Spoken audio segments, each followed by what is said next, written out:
Hello everyone, and welcome back to my channel. In today's video, I'll show you how to perfectly map any texture onto a curved surface in SketchUp.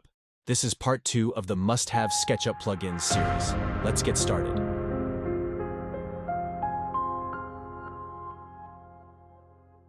Start by copying the edges of your curve. Avoid creating the face using casual methods, as proper mesh alignment is crucial for texture mapping on curved surfaces.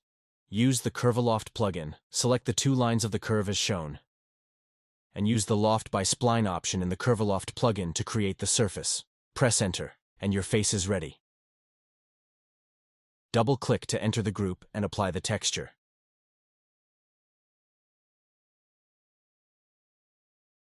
With the texture applied, use the Through Paint tool from Fredo Tools.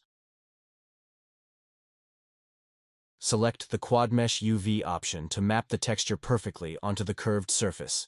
You can now adjust the texture's scale, position, and stretch to fit your requirements. And that's it.